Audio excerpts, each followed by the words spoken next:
All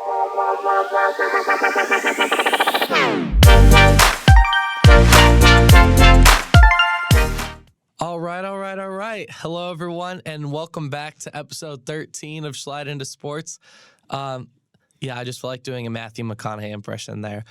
Sorry for anyone who doesn't like that, but I don't care. Anyways, today we are going to slide a little bit into everything. I have a couple updates as well regarding the podcast and other things that are just kind of in the works as well. We're also still going to have Travel or Not at the end of the episode like last week. I kind of liked how that went. I think it'd also be fun to just kind of stay consistent with it, something that's the same throughout the entirety of the podcast for the rest of the time. All right. To start off today, I'd like to talk about the Super Bowl, like my predictions, and of course, just some drinking game ideas that I've had, as a relatively new 21-year-old, gotta shake things up and keep it interesting. For my prediction, I think this game is going to be pretty close. I don't think it's going to be as high of a scoring Super Bowl as last year's was. I think last year's, if I remember correctly, was the highest scoring Super Bowl in history, or it was like up there. This time, I don't necessarily think that's going to happen just because the Chiefs this year seem to be more of a defensive team, and the 49ers also have a really good defense as well. So I think it's definitely going to be a defensive battle. Also, with these two teams, they kind of play a little bit differently. Like the way they trend throughout the game is very different. And we've seen this a couple times throughout the playoffs as well. Like for the Niners, they played two games, and out of both those two games, they had to come back from behind in the second half. They managed to do so in making the correct adjustments and everything, but that might not necessarily be a good thing because the Chiefs are the opposite, because the Chiefs like to strike first. So if the Chiefs strike hard enough and fast enough, then the 49ers might not be able to close that gap in time.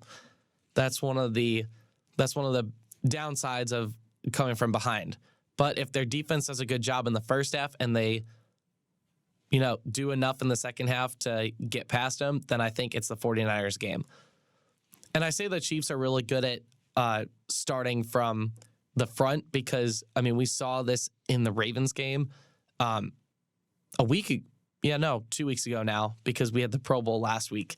But the Chiefs started off winning 17-7 at the end of the first half, and the Ravens defense held the Chiefs to 0 points. So the Chiefs didn't score in the second half of that game. I know also with the Dolphins game, the weather had a very impactful the weather was very impactful on that game. The Chiefs did score, but from what I remember, they only really scored field goals in that game. They were able to score a touchdown early on in the game, but I think because of the weather, they got a little bit more tired out. Miami was too. Anyone playing that hard in that cold of weather, they're gonna get tired pretty quick. And also in the regular season too, with the Chiefs, when they played the Raiders towards the end of the season, the Raiders did shut them out in the second half of that game as well. So that's just something to keep in mind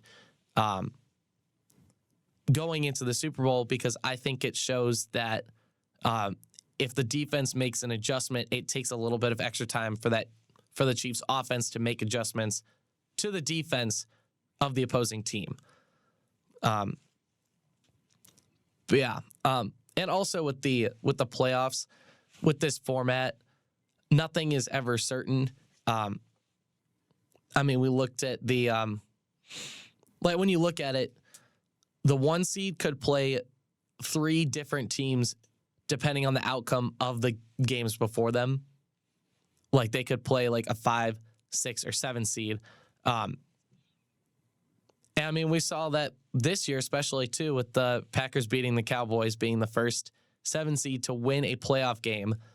And we're back to clowning on the Cowboys a little bit. And, I can't help myself because they make it too easy. They just always seem to do things the past, at least, 10 years now? They just always seem to do something that's just not what they're supposed to be doing in the playoffs. But anyways, back to the Super Bowl.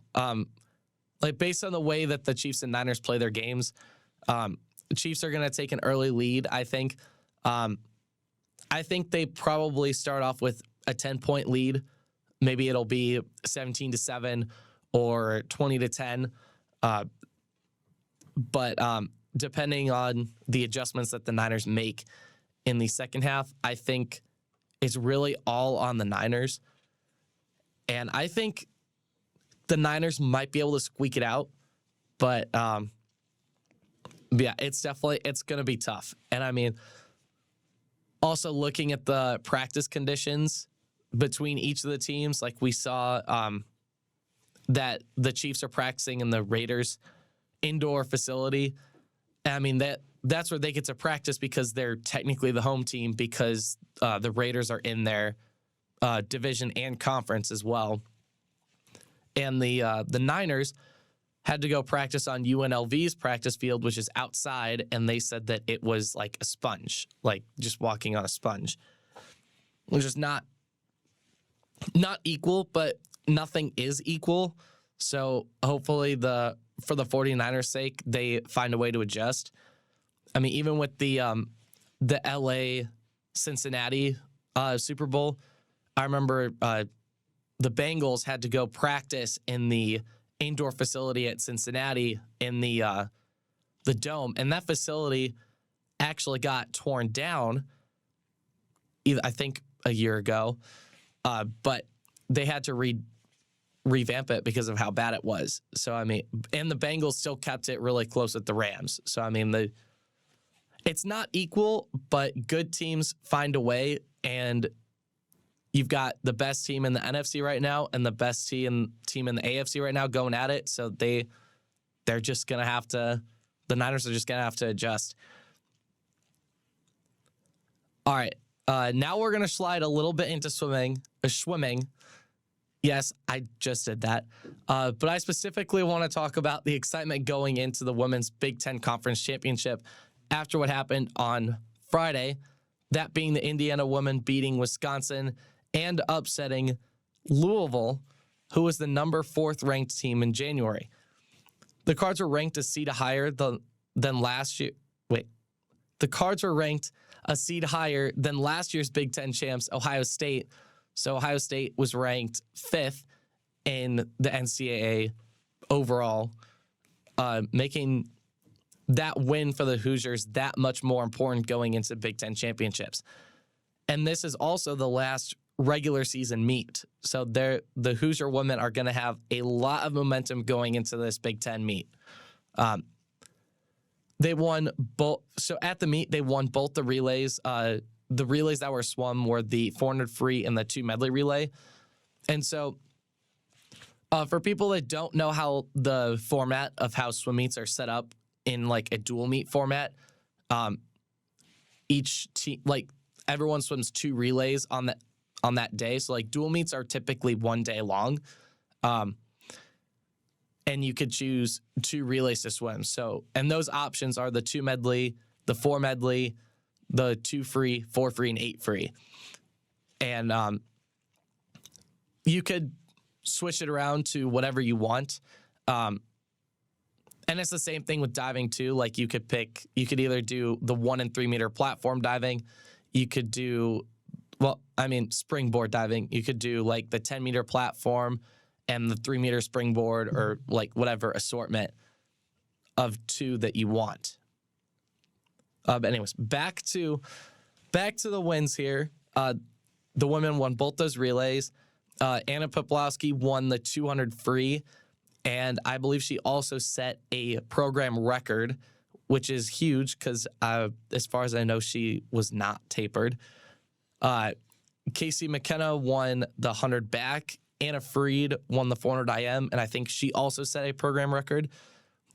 Ching Wei Gann won the 500 and 1,000 free. And they also had a dominating performance on the diving boards, finishing 1, 2, 3 on both the 1 meter and 3 meter springboards. Anna Fowler finished first, Skylar Liu finished second, and Ella Roselli finished third for both the 1 and the 3 meter springboards. The men also posted some best times as well. They also beat both Louisville and Wisconsin. That was more expected, though, because they were ranked higher than both those teams. But Wisconsin and Louisville, for the men, are also both top 25 teams.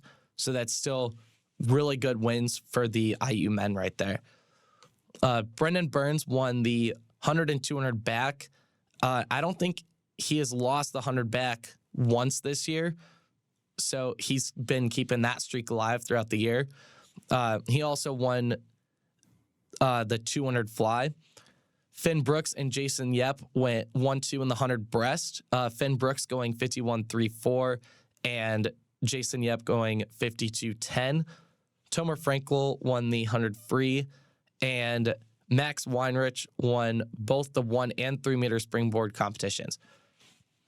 As I said earlier, this is the last meet for both the men and the women for the regular season, and both Hoosier teams are still undefeated heading into the Big Ten Conference Championships. The men, I think, are set to repeat again, and I think this year the women will have a great shot at upsetting Ohio State, who is looking to repeat. And it's really going to be an interesting, especially for the women, it's going to be a really interesting meet to watch because the Hoosiers have the momentum on their side right now, but the Big Ten Conference Championship meet is hosted at Ohio State. So it's all going to be about, is the home crowd going to be too much for the Hoosiers, or is Ohio State not going to be able to handle what the Hoosiers are going to bring to Columbus in a few weeks? All right. So before we get into travel or not, let's talk a little bit about college basketball. And I want to specifically talk about Iowa State for a little bit, just because just all over my social medias, I keep seeing stuff about Iowa State and how they've just been racking up all these wins. Unfortunately, though, recently they just lost to Baylor. They were 1 second away from winning. The game-winning shot was shot 1 second after the buzzer went off to end the game, and that bucket went in. So if that was released 1 second sooner, then Iowa State would have won that game against Baylor. But Iowa State is still currently ranked 14th. But some of their top wins before losing to Baylor include Kansas, Houston, Kansas State, and TCU. Now, even though Kansas State and TCU aren't currently ranked, they're still very solid teams in the Big 12. I mean, you look at Kansas State last year, and they made it really far into the March Madness tournament. TCU recently has also been consistently good, like the past few years as well. But, I mean, you also can look at the interconference matchup. So like Big 12 versus Big 10. Specifically the Iowa State versus Iowa game. And Iowa just got completely crushed. And I think it really shows the separation between the Big 10 and Big 12 conferences this year in basketball. And I say this because even last year, the Big 10 and Big 12 were the two conferences that had the most teams in the tournament. But this year, I think it might be a little bit different. Not only right now does the Big 12 have more teams in the top 25, but they seem to be doing better against their competition than the Big 10 is. The Big 10 currently has 3 teams in the top 25. And granted, those teams are all in the top 11. Purdue flip-flopping with UConn between 1 and 2. I mean, how much that's going to mean for Purdue is really up to them because they have not been doing well in the March Madness tournament in recent history. as we look back at last year for them losing to being the second team to lose to a 16 seed as a 1 seed. But I think they might be a little overrated because of the way the other teams are performing in their conference. I feel like some of the Big Ten clearly has 3 teams that are like gonna make it into the tournament, but below those 3 teams, it's kind of a bloodbath right now. So it's really hard to tell whether or not those in-conference wins for those 3 Big Ten teams are as legit as they look. And some of the schedules haven't lined up well for some of the other teams in the Big Ten either. I think Indiana played like Wisconsin and Purdue in the same week, and that is, and I mean, they're both top-ranked teams right now, so that is a very daunting task. But I mean, I think with this, it's really easy to have an inflated record because you kind of get to take advantage of your in-conference opponents not being as strong as they probably could be. I mean, like the Cowboys and Ravens at the end of the regular season going into the postseason, they have stupidly inflated records like, I don't know, like 12-4 or 14-2, and then they go on, then neither of them can even make the Super Bowl. But yeah. Anyways, the 2 conferences I think that have schools that have legit records right now are the Big East and Big 12. Right now, both these conferences have the most teams in the top 25. There's also a lot of talent spread out within the conferences as well. Like you clearly have like the dominant teams, like you've got UConn in there, Creighton's in there, and like the top 15 as well. And then you've got other teams that might not be in the rankings right now, but could be sneaky in March. That being like St. John's is a sneaky team, I think, that could make a insanity run in March. In contrast, though, to these big conferences, looking at the Pac-12, and specifically talking about 2021, the year where Pac-12 only had 3 conferences. However, all 3 of those teams made it to the Sweet 16. Only 2 made it to the Elite 8 because 2 of those teams played each other in a Sweet 16 game, those being USC and Oregon won that game. Wait, no, I wrote that wrong. USC won. So it would be UCLA and USC as the 2 remaining teams in the Pac to make it to the Elite 8. I mean, having 2 teams of the same conference in the Elite 8 is impressive, especially when the odds are against you with only having 3 teams in the tournament total, when some conferences like the Big Ten have like 7 or 8. Same thing with Big 12. Like they'll have a lot of teams in there as well. So it was really to me, that year was really impressive and surprising for the Pac-12 to have 2 teams make it that far. But UCLA was the only one to make it to the Final Four, and they lost to Gonzaga.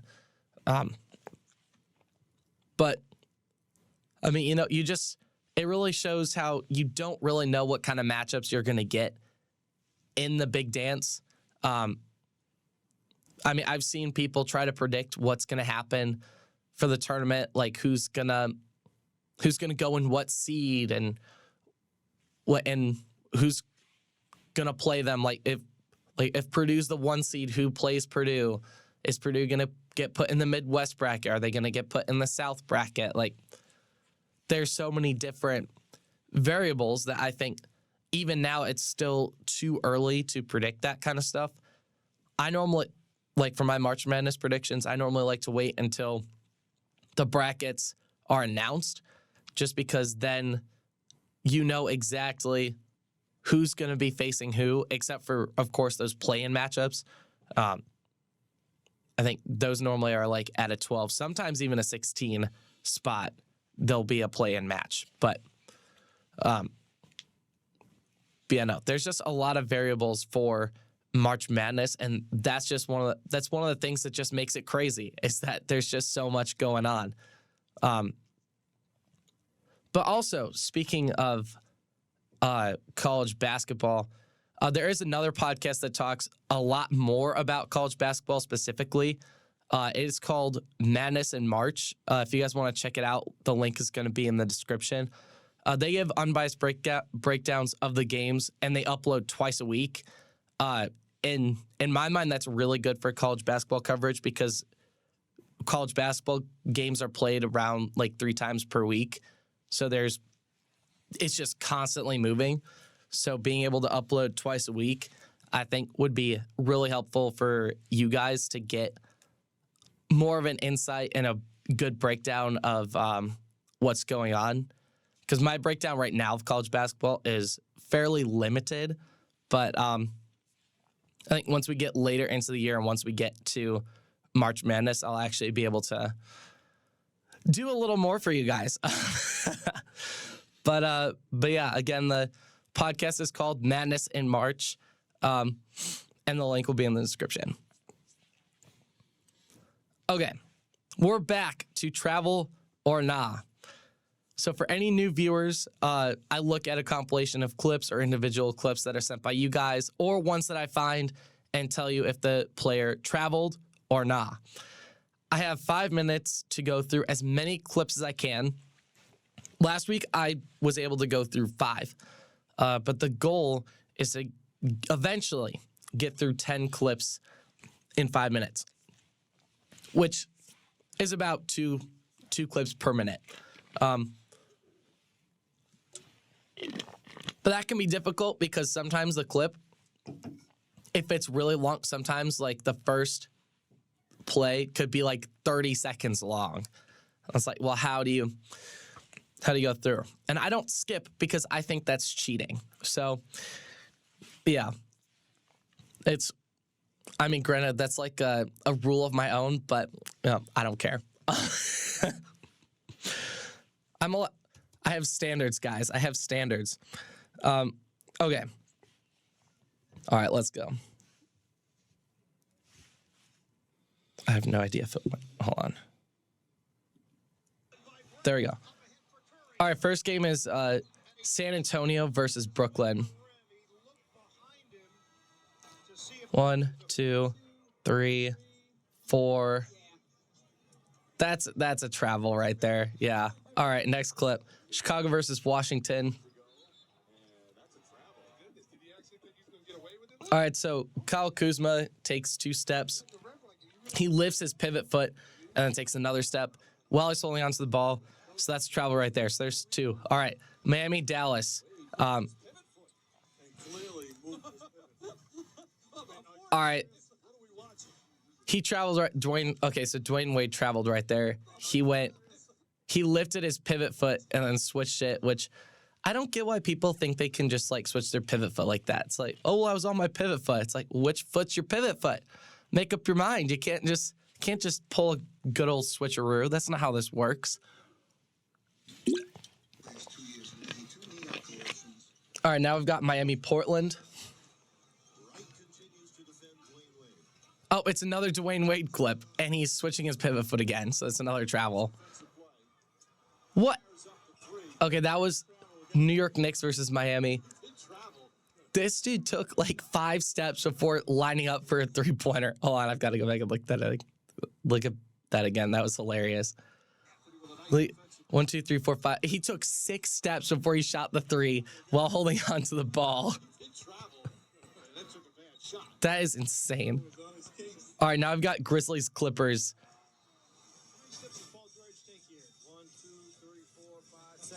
He took like 5 to 6 steps right there. That was a travel.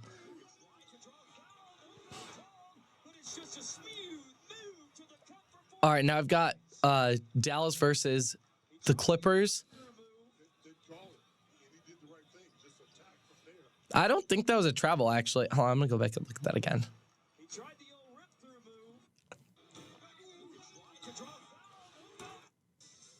All right, let's see.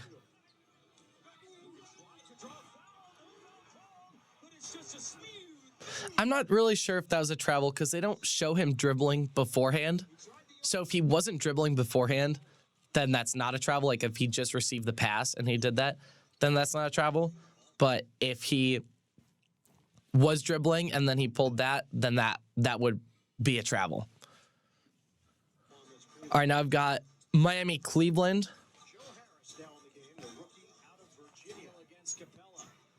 What? It didn't even show the clip. It didn't even show the travel. Oh, never mind. Okay. So he's holding the ball up in the air, but he's switching his pivot foot again. So he's like just standing in place, basically walking in a circle. All right, there's another travel. Houston, Washington. All right, let's see. That was like 2 travels in one play right there. Or a travel and a carry. All right, this one is Houston versus Utah. And that one was LeBron. So LeBron does this sometimes a lot. He'll just randomly walk up the center. And he'll hold on to the ball in one of his hands. And then all of it, he'll just start walking. And the player, they don't call it either. And the players just don't know what to do. All right, now I've got LA Clippers versus Brooklyn.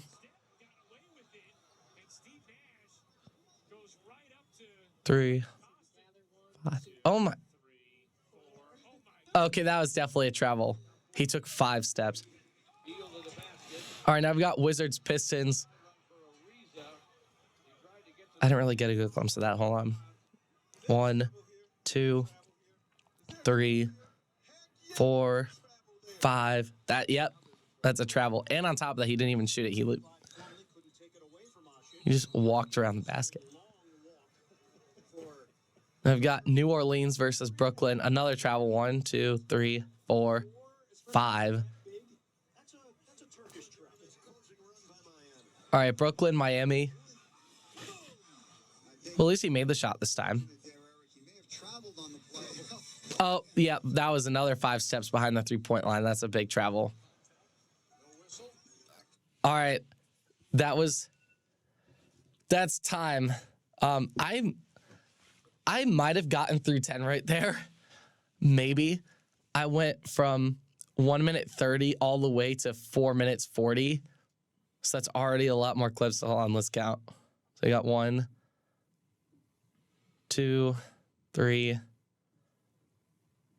4, 5, 6, 7, 8, 9,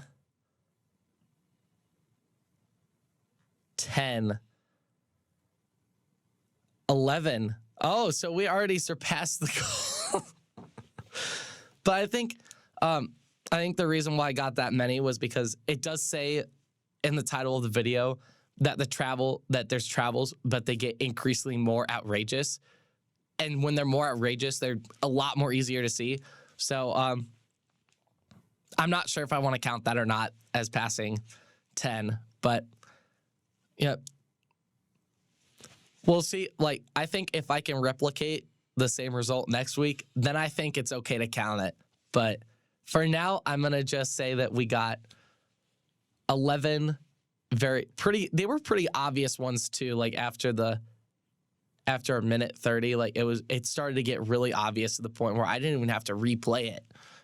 So yeah. All right. That is all for today.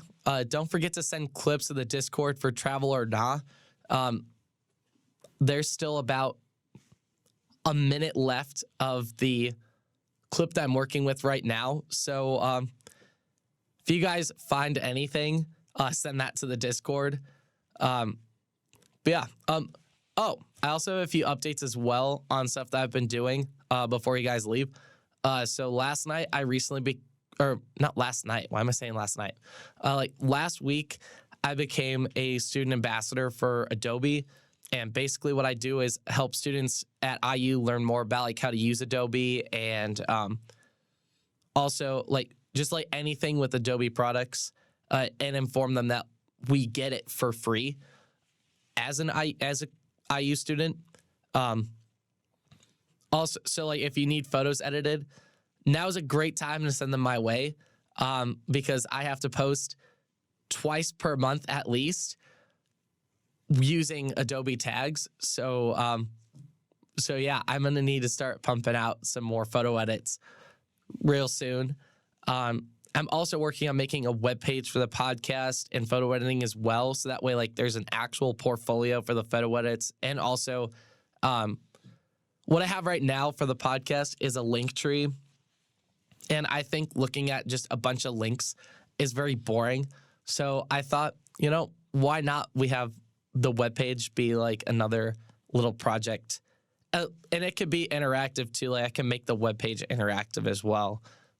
So I think that'll be very beneficial as well. But the links on the link tree, they just look so cluttered, and it's just so hard to look at. So I really want to get that changed. Anyways, I'll see you guys next week, where I'll be reacting to the outcome of the Super Bowl. I'll either be really happy or I'll be meh. Also, more travels or non-travels will be looked at in part 3 of Travel or Nah. And we'll talk about, the goal for me is to talk about 3 college basketball games. I think that'll be a good goal, just because 3 per week to keep up with college basketball is a little bit more than what I have been doing. And also, if it's a smaller number, then I'll be able to go a little more in depth on the games, and also look more into those teams' future and the like before conference championship tournaments. Now, since Usher is hosting the halftime show, I'm gonna quote him here and say, "Peace out, A-Town."